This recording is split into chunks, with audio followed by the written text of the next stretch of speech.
wifi ko kahit anong gawin ko wala talaga, hindi talaga ayan lag kahit anong gawin ko para akong robot talaga. So, sana po, kahit gan'to ang ating wifi, nandiyan po kayo para manood nitong ating, topic ngayon po. At napakahalaga po nito kasi ito pong ating topic ngayon ay, patungkol dito kay, Sap Anton Lagdameo at kay Mayor Halili.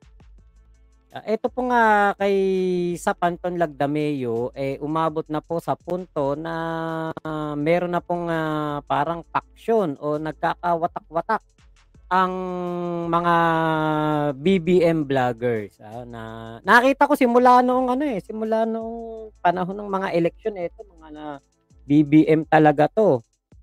Talagang sumusuporta 'to kay PBBM, ngayon po magkakaiba na sila ng, kanilang mga kumbaga naiisip o opinyon patungkol dito kay Sap Anton Lagdameo. Ako nagtatanong ako kasi ano po, ang, mga sinasabi po patungkol dito kay, Sap Anton Lagdameo, hindi naman po biro-biro lang o hindi naman po kumbaga, maliit na bagay lang. Ang, mga binabato po dito kay Sap Anton Lagdameo ay hindi po maliit na bagay, kung hindi po ito po ay, meron pong, kumbaga, mga napakasensitibo lalo na kung ang pag-uusapan po ay usaping pera. Yun po kasi ang, isa sa mga binibintang dito kay, Sap Anton Lagdameo. Alam natin na ang, BARM po, medyo malaki po talaga ang pondong nakalaan diyan ng ating gobyerno at gusto po ng ating Pangulong Bongbong Marcos na maayos ang BARM. Kasi po ang, BARM po ay, kumbaga tagal nang hinahanapan ng, katahimikan diyan sa lugar na 'yan, 'di ba? Tapos, hanggang ngayon po, hindi pa rin po nagkakaroon ng, katahimikan lalo na, isang pamilya lang naman halos ang, mga politiko diyan. Sana, magkaroon po ng initiative ang mga nandiyan po sa gobyerno ni PBBM na masolusyunan po at masagot ang issue dito kay Sap Anton Lagdameo. Kasi po hindi naman po hindi naman po kumbaga yung ibinibintang kay, Sap Anton Lagdameo hindi po gano'n liit lang na bagay. Yung, sinasabi nito nga si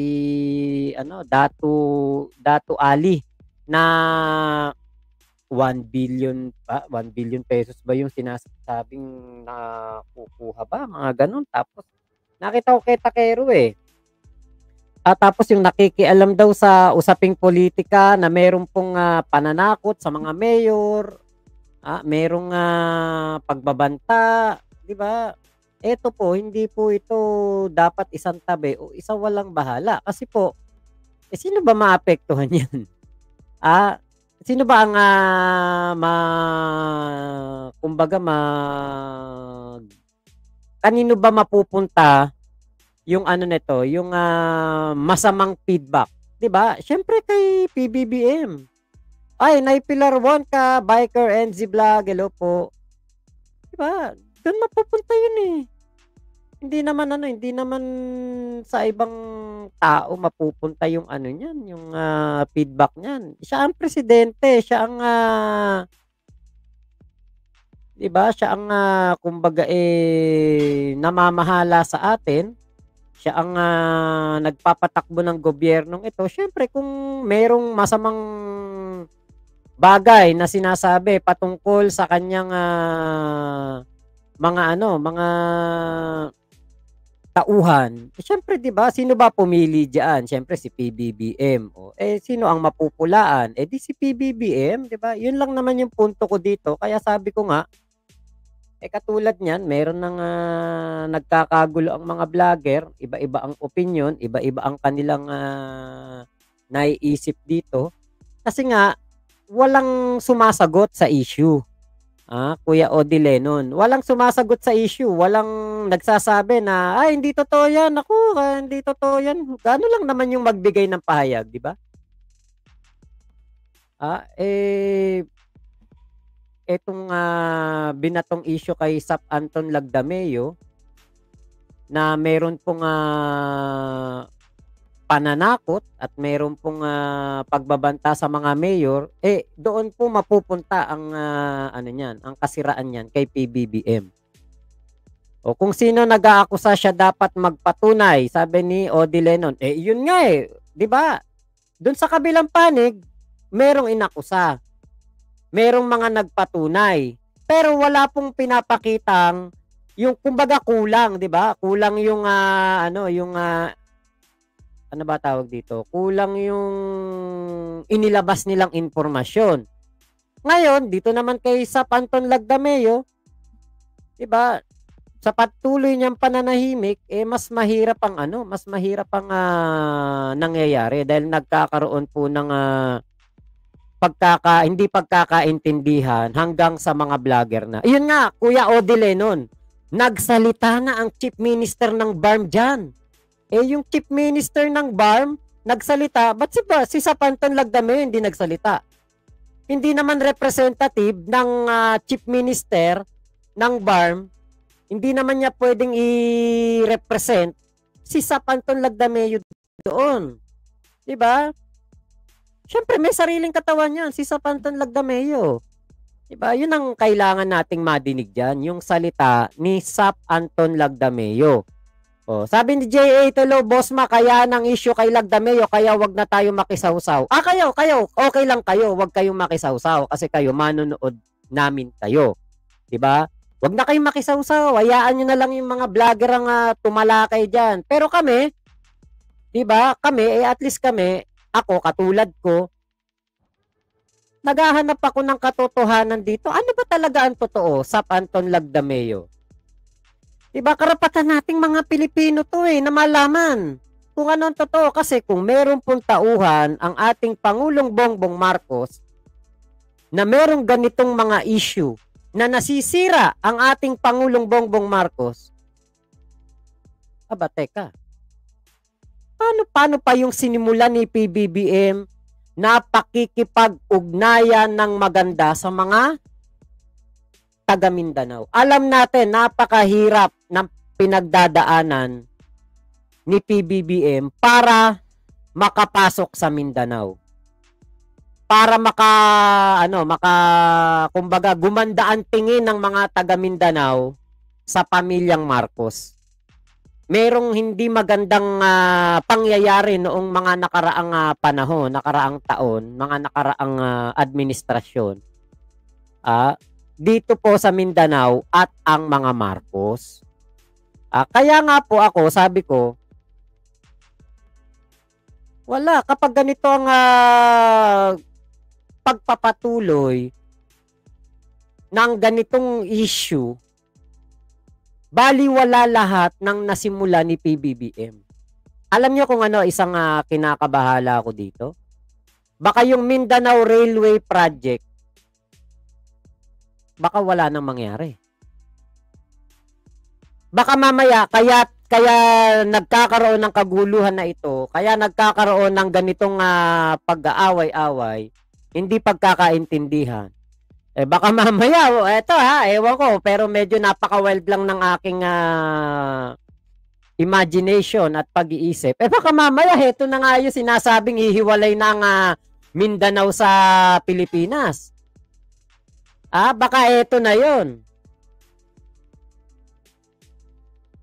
Sayang, napakaganda ng ginagawa ni PBBM dito sa Mindanao. Nakikita natin yung mga proyekto, maya't maya merong bagong Pilipinas. Bagong Pilipinas na tawag dito, yung serbisyo fair. Lagi silang merong event ni House Speaker Martin Romualdez dito po sa sa Mindanao. Nakikita natin 'yan, napapanood natin. Sabi ko, okay kako pala yung ginagawa ni PBBM doon. Tapos malaman-laman natin 'di ba merong ano, merong, ganitong, issue. Kaya 'yan nga, yun nga kay Dato Sino Pax pong nag-ident Ali. Actually hindi lang nga po ano, hindi lang naman po ito sa kay ano, kay, Dato Pax Ali po nagkaroon ng, Sino po nag-identify ng mga beneficiaries? nagkaroon ng issue, 'di ba? Kahit nga sa ano, eto pakinggan po ninyo. Ewan ko lang kung ano, kung, kasi ano boses lang po ito.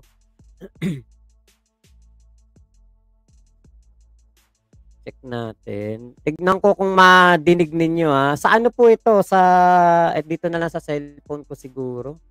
Sa ano po ito, sa Senate hearing ni PBBM, na kung sa Senate hearing pa PBBM. Senate hearing ni ano, ni kay Tulfo na kung saan po meron ng inaakusa doon pa lang.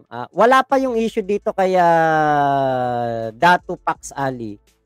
Meron ng inaakusa to si Senator Rapi Tulfo. Eto. Play ko na lang dito kasi dito sa laptop ayaw Medyo ano na yung laptop natin full pack na.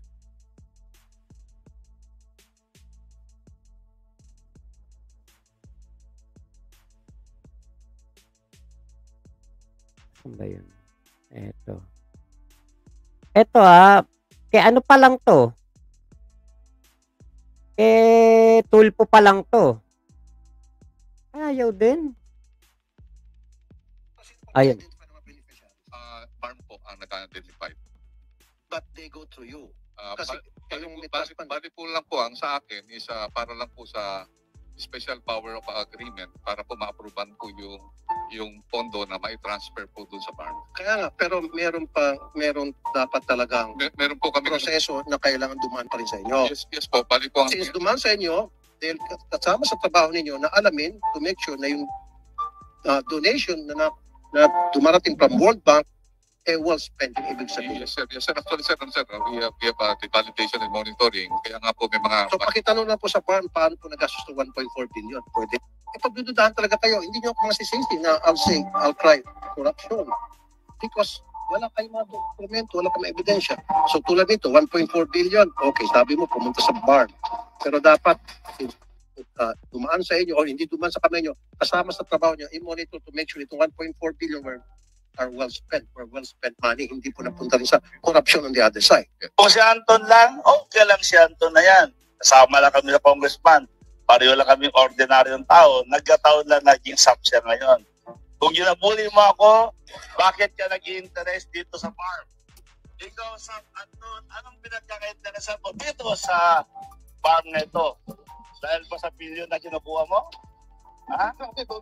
Sap Anton, kung wala kang kinukuha, kung wala kang kinukuha na billion dito sa farm, ay inahamon kita na magkaroon tayo ng major audit review ng farm.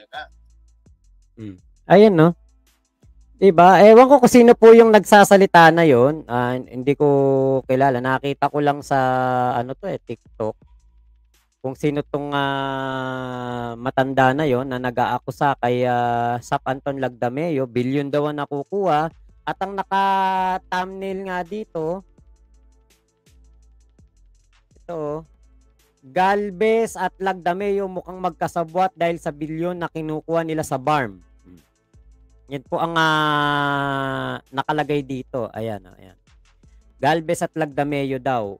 Ngayon, kanino po ang nito? Ang pula nito? Kanino po ang negative feedback nito? Kay PBBM.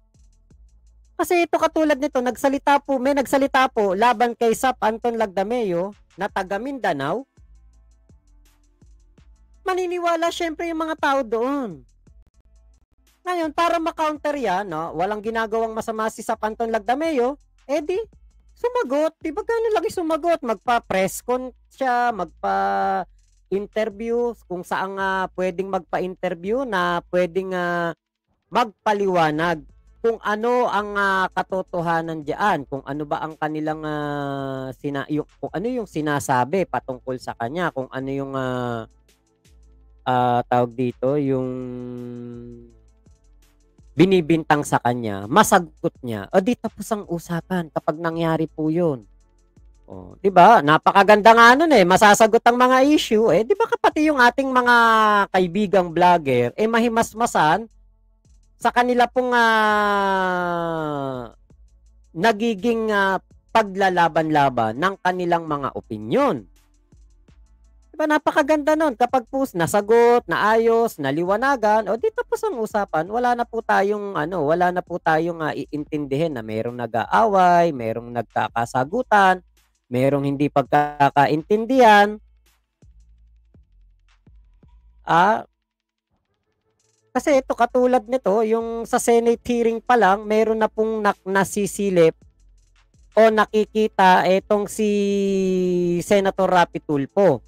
Nabanggit nga po doon sa sa mismo pong Senate hearing na yon ni Rapi Tulfo, ang sabi nga doon kung wala talagang korupsyon, sana daw nagmamatch yung numbers, kaso hindi daw po talaga. Yun po yung umano'y korupsyon sa kasyasistan sa MILF surrenders.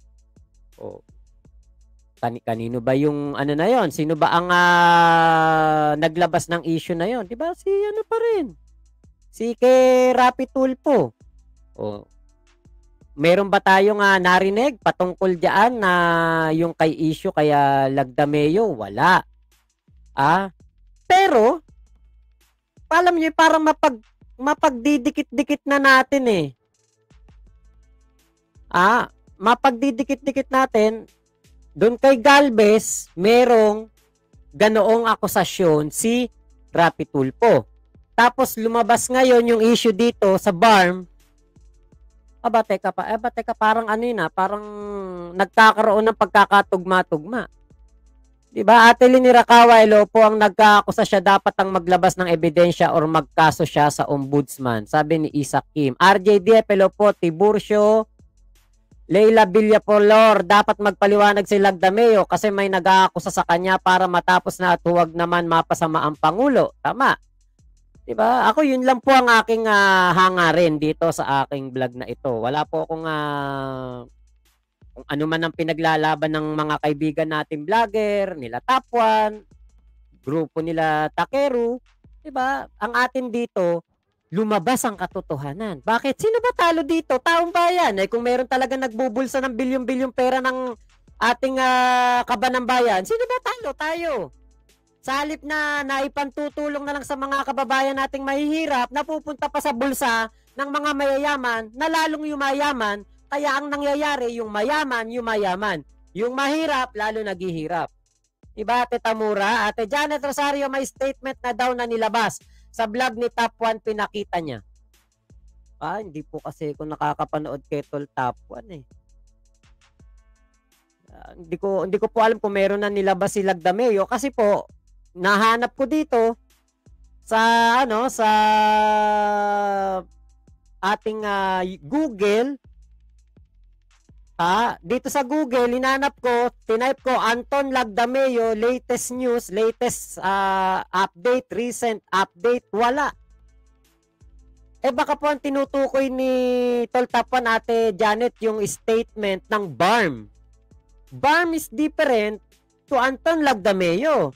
BARM is an entity, a group, pero ito pong kung ito pong si Anton Lagdameo, siya po yung taong inaakusahan Hindi po kasi natin pwedeng dito sabihin, kung sino nag-aakusa siya, maglabas na ebidensya.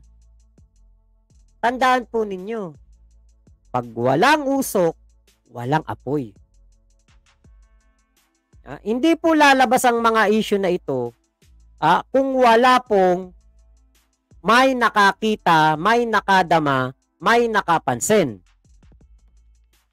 Diba? Sana talaga magsalita si Anton Lagdameo dito.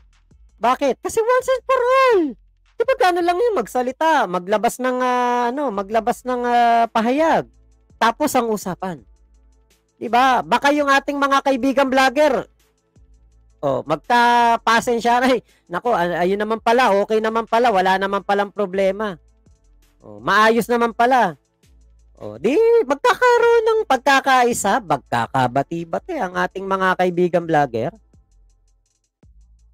Iba po. Rogelio Ilagan, Boss Mac, good PM. Kung sinong nag-aakusa siya ang maglabas ng ebidensya tuwing maninira ba, sasagurin. Wala ba silang magagawa ng trabaho? Si PBBM di talaga pumapatol sa mga nagbibintang. Hindi naman po kay PBBM binibintang eh. Kay Anton Lagdameo po ibinibintang. Kumbaga, ang negative feedback lang nito syempre kay PBBM.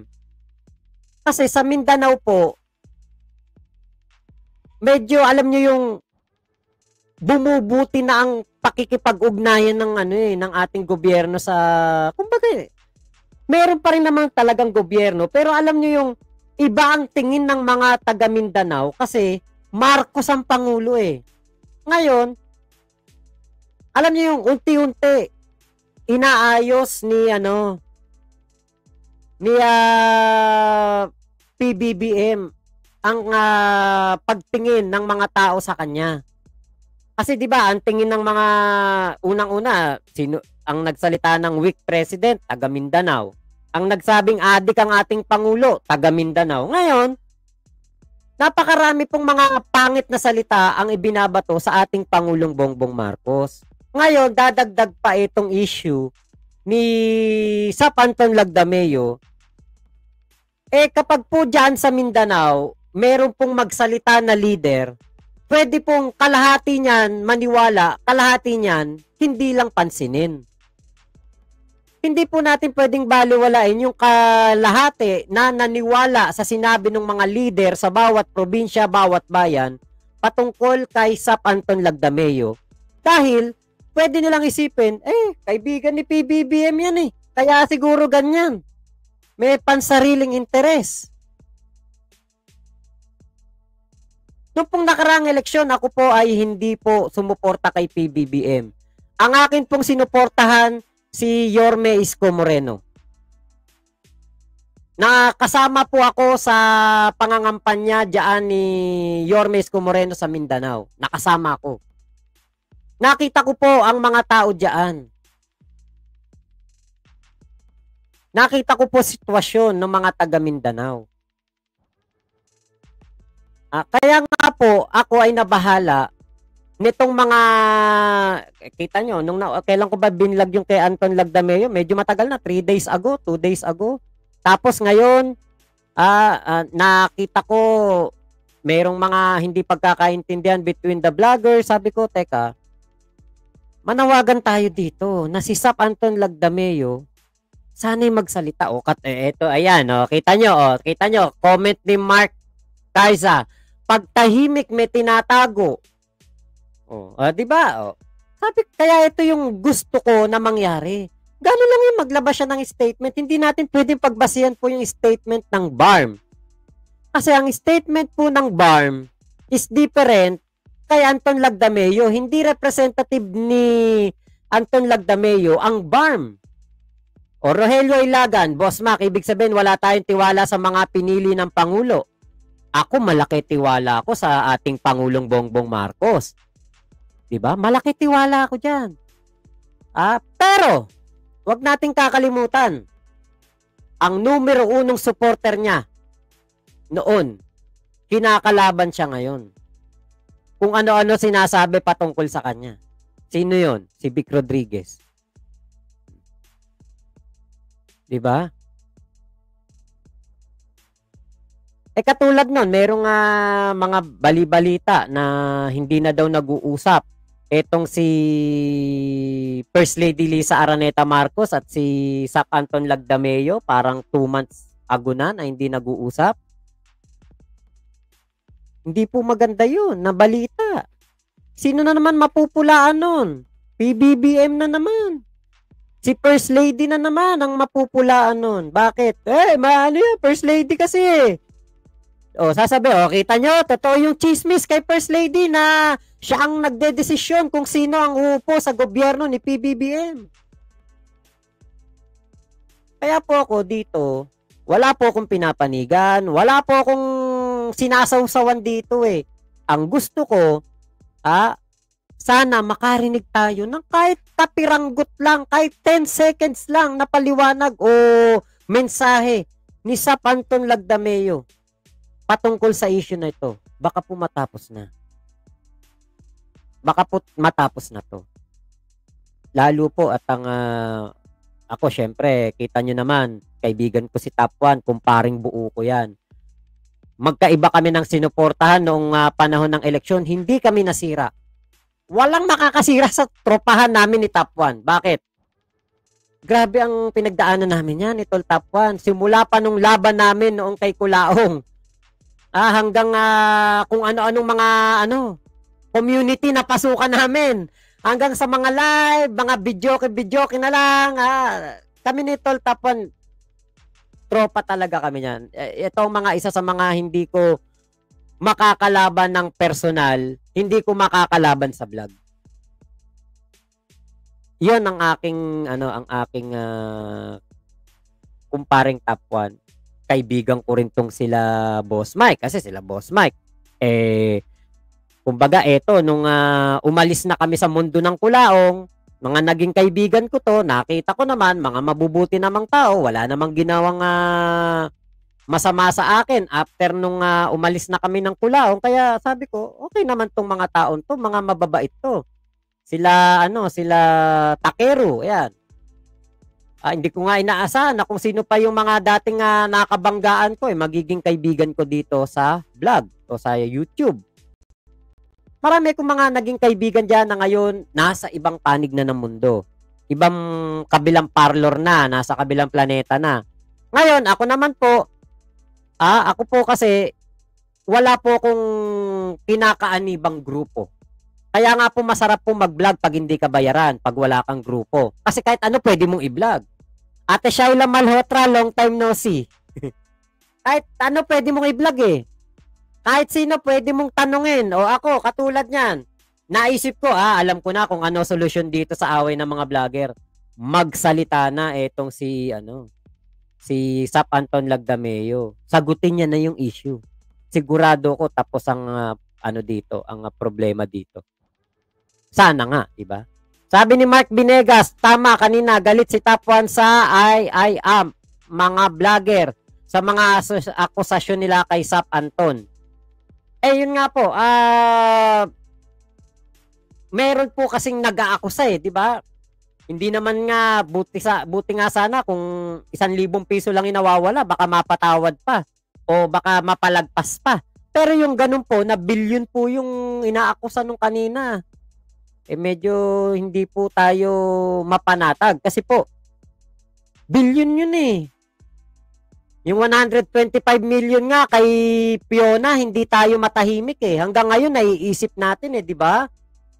Yun lang po yung aking rito, aking tawag dito, aking goal. Matapos ang issue, tapos ang usapan. Dapat kasi ang mga mamamayan ay suportahan na lang ang PBBM administration para walang gulo. Mayaman tayo kaso meron din mga sakim kaya tayo ay naghirap, sabi ni Nay Florita Heroy. Tiburcio, shout out. May statement na nga na lumabas na walang katotohanan ng aligasyon, sabi ni Mark Binegas. Ang problema nga, statement yun ng BARM. Kuya Mark, statement yun ng BARM. BARMM. Ang inaakusahan, si Anton Lagdameo. Spelling pa lang magkaiba na, magkalayo na Kaya paano magiging ang statement ng BARM ay statement din ni Anton Lagdameo? Diba? Magkaiba yun. Sabi ni Marvin JJMP, magkaibigan sila since 1991 sa New York. Since the trail of Mrs. Marcos, sila sa PBM and Madam Lisa. Huwag po natin kakalimutan. Ultimo magkakapatid, nagtatrayduran. Ultimo mag-ama, naglalaban sa eleksyon. Ultimo magnanay, naglalaban-laban. Magpipinsan, magkakalaban. Huwag po natin kakalimutan yun. Huwag po natin kakalimutan yun. Ako gusto ko lang po dito, magkaroon lang po tayo ng gitna na conversation. Gitna lang tayo. 'Di ba? Sana po wala po tayong isiping masama sa magkabilang panig kay Tol Tapwan, kila Takero, kila Boss Mike. Kasi po, kapag po nagkawatak-watak, pati po ang komunidad, hindi na rin po tayo na iba. Dito kay Maharluka at kay Banatbay, na nasa isang komunidad, nasa isang grupo, pero hindi magkasundo. Bakit? Pare-parehas, may mga pansariling interes. Diba? Yun po ang ano. Si Attorney Vic parang drawing lang sa batok mo. Lang yun. Ewan ko ba kung mandidato pang senador. Eto, dito natin malalaman kung siya talaga nagpanalo kay PBBM si Attorney Vic Rodriguez. Kapag ito, hindi ito nakakuha ng 32 million votes, ewan ko na lang. Asartalo si Vic Rodriguez. Kasi sabi niya, siya daw ay, ewan ko kung siya mismo o ang mga dides na nagsabi, si Attorney Vic daw ang nagpanalo kaya PBBM nung nakaraang 2022 election. Kapag ito si Attorney Vic, hindi ito nakakuha ng hindi to nakakuha ng 32 million votes, asartalo to. Kuya Ronel Aguas, wala nang Dutae ang mananalo sa election, huli na si Sara Dutae. Okay, may statement na si Lagdameo at Tamayo, joint statement nila. Hanapin po natin yan. Saan po kaya makita yan? Tignan natin kung totoo po yan.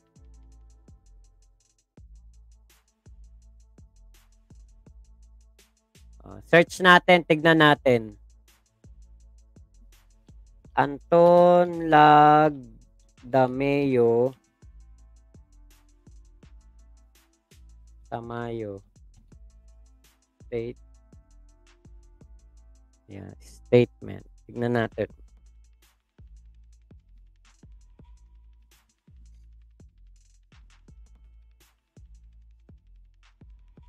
Okay, ito. Manila Bulletin. Special Assistant to the President Antonio Ernesto Lagdameo Jr. and South Cotabato Governor Reynaldo Tamayo Jr., President of the Partido Federal ng Pilipinas, have denounced the corruption allegations leveled against the Bangsamoro Autonomous Region in Muslim Mindanao. Lagdameo and Tamayo in a joint statement on Wednesday, October 9, categorically denied the baseless accusations that the funds intended for the BARM have been misappropriated or that politicians are being coerced to join the administration. Lagdameo and Tamayo aired. The response came after former Technical Education and Skills Development Authority Secretary Suharto Teng Mangudadatu urged the SAP to address the allegations that he has been misappropriating funds intended for the development of BARM. Mangudadatu said that the funds meant for BARM are alleged going to Lagdameo, resulting in incomplete or substandard projects in the region. He called on Lagdameo to clear his name as Mangudadatu would prove his words.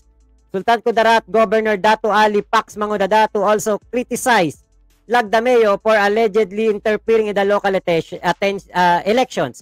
He said the SAP's actions have caused confusion and disorder in the political landscape of the BARM. Okay, a video was released by Mangudadatu's camp on Monday, October 7, where he also said that there were threats to remove anyone opposing Lagdameo from their positions. The allegations are false and malicious, intended to mislead the public. As a special assistant to the president, I uphold the transparency, accountability, and integrity in every aspect of my duties. He said the allocation and utilization of funds for BARM follow legal, transparent process designed to ensure that they are used exclusively for the development, inclusive growth of the region and its people. Tamayo also said that as Governor of South Cotabato and President of the PFP, he has focused on building partnership based on shared goals for the country's advancement. He added that they do not engage in tactics that weaken democracy or the political freedom of local officials. We invite those making these claims to present any evidence rather than resort to unfounded statements that distract from the mission of serving the Filipino people. We remain committed to the administration's unity, progress, and prosperity agenda for all, including BARM. Members of the House of Representatives from Northern Mindanao on Thursday, October 10, expressed support for Lagdameo amid the corruption accusations hurled against him. It's unfortunate that in the highly politicized environment we operate in, such false and malicious accusations are often used as weapons to discredit public servants.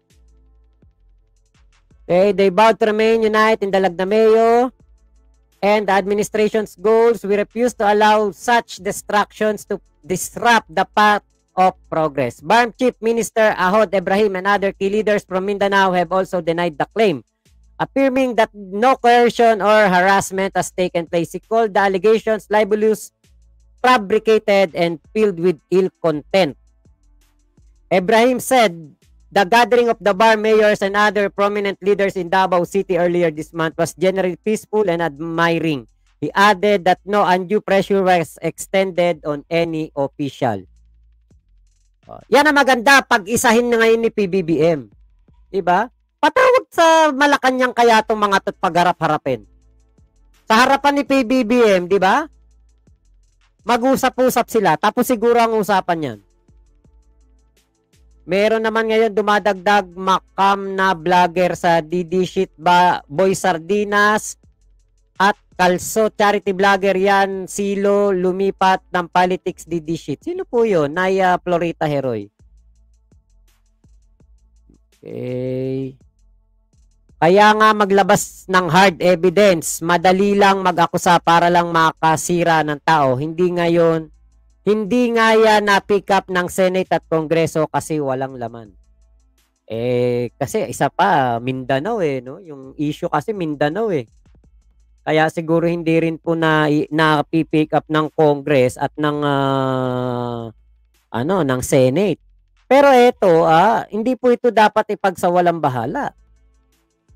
Kung may yung statement na yan, binasa ko, sinabi, libelous, at hindi daw po ito magandang pamimintang, si PBBM ang mapagkakaisa itong mga taong ito, tingin ko. Kapag tinaas ni PBBM ang mga kamay nitong mga taong ito at kinausap, tapos ang usapan.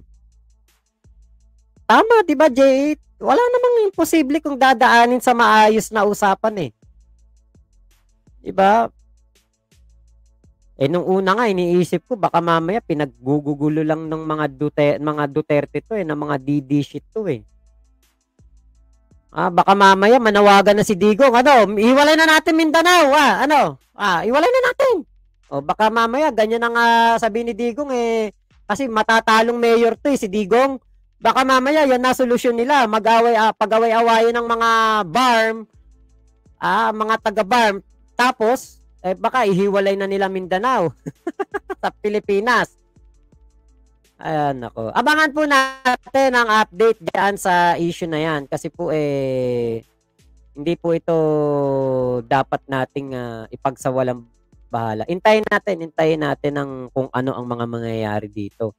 Sana merong mamagitan, makarating ito ng Malacanang, itong mga taong ito, at iharap si Sap Anton Lagdameo para, di ba, magkaano sila? Magkausap-usap sila. RJD, feeling ko rin, pinangayamasukan ng DDS. Yun nga Actually,